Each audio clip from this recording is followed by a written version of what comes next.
कैसर साहब, मुस्तफा खोखर साहब और दूसरे कि आज पाकिस्तान के जो मसाइल हैं, जाहिर सी बात है पाकिस्तान के मसाइल की जब हम बात करते हैं तो मीशत पाकिस्तान के अवाम जो सफ़र कर रहे हैं और इस फ्लड्स के आने की वजह से जो और सफ़र करेंगे उसको थोड़ा सा कवर करेंगे। लेकिन उससे पहले वज़ीर आज़म साहब ने कल चीन में तकरीर की और पूरी दुनिया को ये बताया कि जब से उन्होंने प्राइम मिनिस्टर बने यानी कि अप्रैल 2022 से पाकिस्तान में करप्शन ही नहीं हुई। अभी इतना बड़ा झूठ इंटरनेशनल ऑडियंस के बाद बोला, तो इस वजह से मैं दो सिर्फ वाकयात बताऊंगा। ज़ाहिर है एक बहुत बड़ा तफसील है करप्शन की, और वो इनके अपने सोर्सेस के बताऊंगा। अकाउंटेंट जनरल ऑफ पाकिस्तान की दो रिपोर्ट्स हैं। एक उन्होंने वीट स्कैंडल पर पार्लियामेंट में सबमिट की, वजीर आजम को सबमिट की, और उसमें यह बताया गया कि 300 बिलियन रुपए के करप्शन हुई है, 300 बिलियन रुपए की। और हमारे वजीर आजम साहब कह रहे हैं कि करप्शन ही कोई नहीं हुई। मेरा ख्याल है उनको डिक्शनरी खोल के करप्शन का की मीनिंग समझने की जरूरत है कि करप्शन कहते हैं किसे। करप्शन कहते हैं जो अशराफिया की, फैसला साजों की जेबों में जाता है। और उसकी सबसे बड़ी एग्जांपल एक और जो बड़ा स्कैंडल है, शुगर स्कैंडल, जिसमें 300 बिलियन, और ये again accountant general of Pakistan ने पार्लियामेंट्री कमेटी में जाके बताया कि ये जो रीसेंट प्राइस शुगर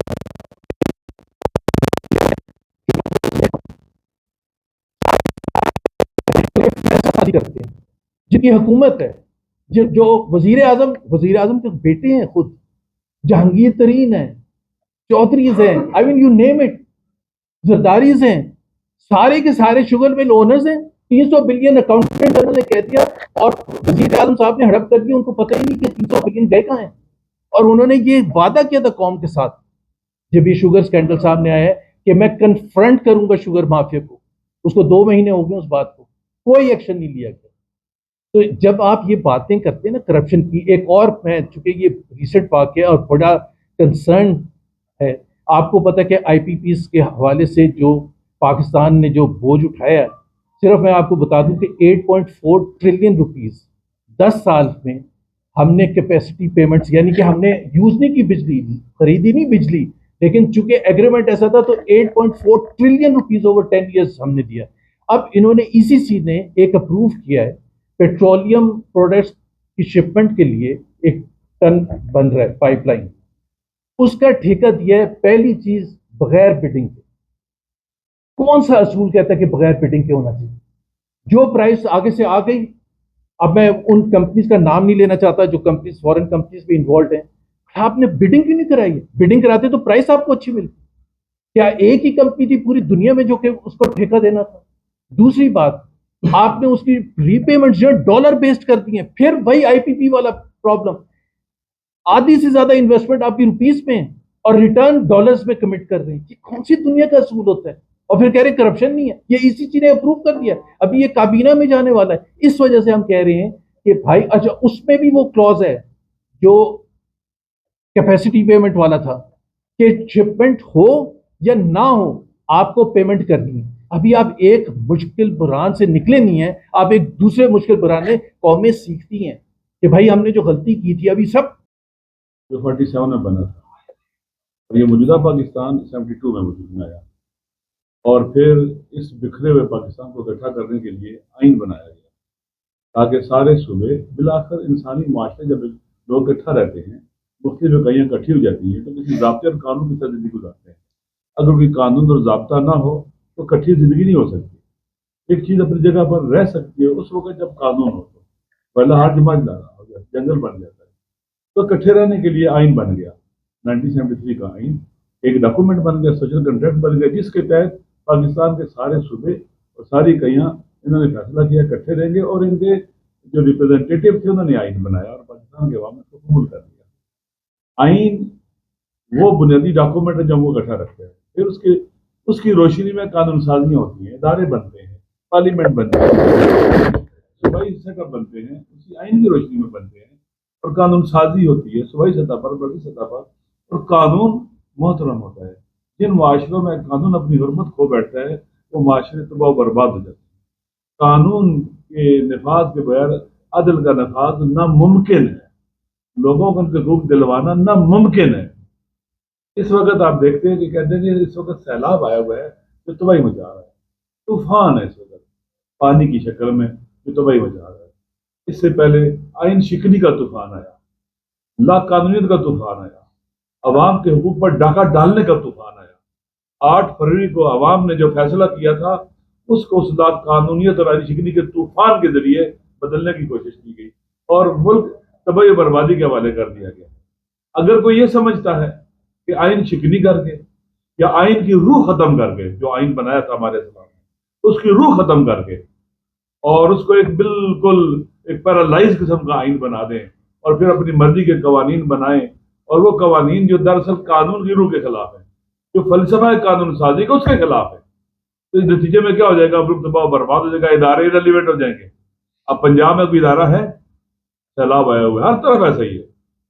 میرے خیال میں اگر ہم نے اکٹھا رہنا ہے تو ہمیں آئین کی طرف واپس جانا پڑے گا، رول آف لا کی طرف واپس جانا پڑے گا۔ پاکستان میں وہ حکومت قائم ہوگی جس کو عوام منتخب کریں گے، اور ایسی حکومت ہوگی جو عوام میں سے جب آئے گی تو عوام گھر کا خیال رکھیں گے۔ ابھی آپ دیکھ لیں کہ جب سیلاب آتا ہے، لوگ فوت ہو رہے ہیں، تباہی بربادی ہو رہی ہے، گھر اجڑ رہے ہیں، انسان ایسے نہیں جاتا جیسے کسی شادی میں انسان جا رہا ہو۔ انسان جاتا ہے کہ غم کی حالت میں، پتہ چلتا ہے کہ غمگین ہے نا۔ جشن منانے جا رہے ہیں آپ ان علاقوں کے اندر، یہ جشن کی جگہ ہے جہاں لوگوں کی آرزو اور ارمان پانی بہا کے لے گیا ہے، تباہی بربادی پھیلا گیا، ان کا سب کچھ لوٹ کے لے گیا ہے، تباہ کر کے چلا گیا ہے۔ اس لیے افسوس کے ساتھ کہنا پڑتا ہے، اور آرزویں ان کی ایسی ہیں کہ ہزاروں خواہشیں ایسی غیر خواہش میں دم نکلے۔ پہلے بڑے بڑے آمر آئے تھے، انہوں نے بڑے طولانی اقتدار کے خواب دیکھے تھے، لیکن وہ خواب شرمندہ تعبیر نہ ہو سکے۔ جدا حکمران جو پیرالائزڈ ہیں، اور ان کے جو پیچھے فورسز ہیں جو ان کو لے کے آئے ہیں، جو کہتے ہیں ہمارا سیاست سے کوئی تعلق نہیں ہے، لیکن سب سے زیادہ سیاست وہی کر رہے ہیں، بدترین سیاست، قانون شکنی کی سیاست، آئین شکنی کی سیاست وہی کر رہے ہیں اور جھوٹ بولتے ہیں۔ اس لیے ہمیں پاکستان کو، یہ ہمارا وطن ہے۔ کوئٹہ میں جو ہوا کل، آپ اب دیکھ لیں گے پرامن سے ایسی جدوجہد کو بموں کا خطرہ ہے، دھماکوں کا خطرہ ہے، جیل جانے میں کا خطرہ ہے، لوگ جیلوں میں پھینک دینا، ان پر غیر ضروری ایف آئی آریں اور ناجائز ایف آئی آریں کاٹنا، پریشرائز کرنا، ہراس کرنا، کوئی بولے نہیں۔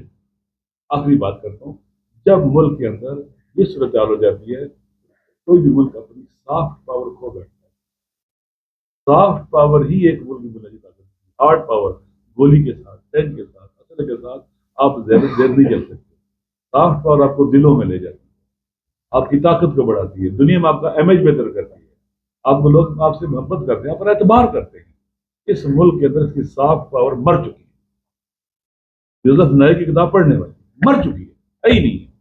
الٹیمیٹلی نیشنل پاور بھی نہیں رہی ہے، ٹوٹ توڑ پڑ کے رکھ دیا آپ نے سوسائٹی اور معاشرے۔ اس لیے ضروری ہے کہ ہم آئین کی طرف ہوتے ہیں، پاکستان کی خاطر، پاکستان کے عوام کی خاطر، اپنے فیوچر اور مستقبل کی خاطر، اور خدا کی خاطر، قانون کی خاطر، آئین کی خاطر ہمیں واپس آنا پڑے گا۔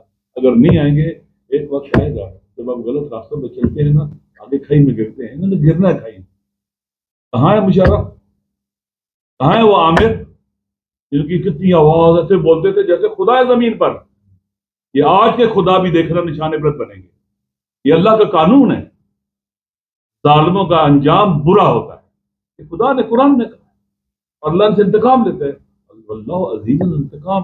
انشاءاللہ مجھے امید ہے کہ پاکستان کے عوام ہی جیتیں گے، مظلوم ہی جیتیں گے، محروم ہی جیتیں گے، اور یہ ظالم اور ساتھ لانے والے، کرپشن کرنے والے ضرور ہاریں گے انشاءاللہ۔